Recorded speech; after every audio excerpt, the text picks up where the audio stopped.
Hi, I'm Valeria, and I turn pieces of driftwood into unique decor, sometimes big statement pieces and sometimes tiny treasures like these.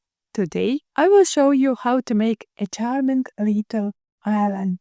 Everything you need for this project can be found almost right under your feet. It's simple, accessible, and doesn't require any special tools or expensive materials.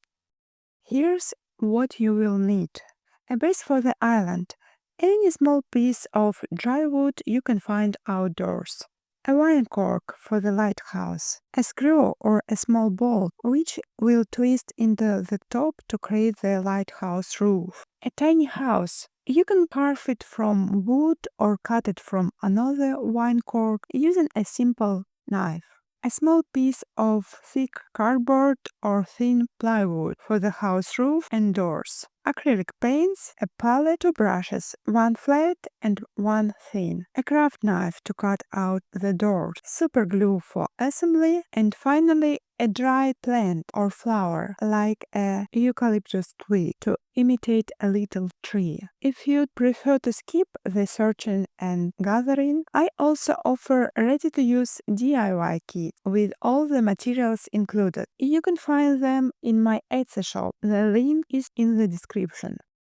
Take a wine cork and a flat brush. We're going to turn this into a lighthouse. A flat brush works really well here. Just dip it into the paint, press it gently against the cork, and move around the surface. This way, you'll get a smooth, even stripe all the way around.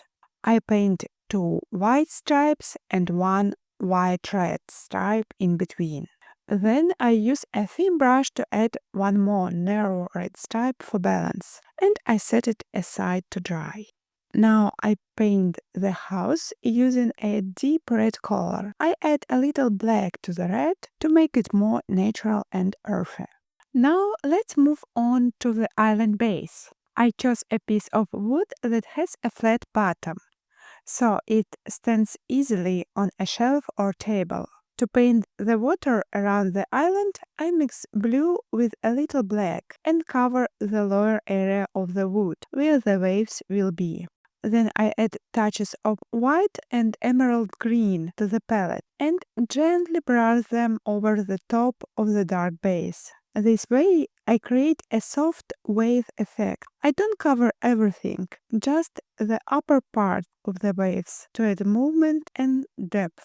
Now that the lighthouse is dry, I screw a small bolt into the top. This will be the roof. You can leave it as is or paint it later if you like. Next, I paint the windows. Using a thin brush and black paint, I add small black squares. Then, with a fine white brush, I carefully paint window frames around them to bring the lighthouse to life. Now I take a regular craft knife and gently carve out a small section where the door will go.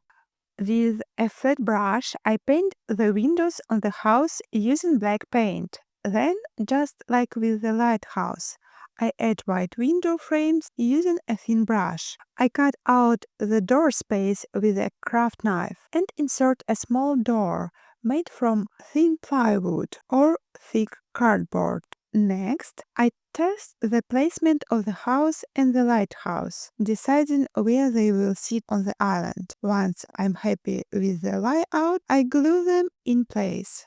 To decorate the base of the house, I add a bit of moss, just a small touch of glue, and it stays perfectly. And on the other side of the island, I insert a eucalyptus twig, a tiny hole, a drop of glue, and done.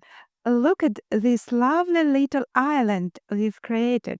You can use it as a gift for someone special, or maybe even host an art party where each guest can quickly make their own island and leave with a beautiful keepsake. And don't forget, if you'd like to make your own island, you can visit my Etsy shop to purchase ready-to-go DIY kits with everything you need.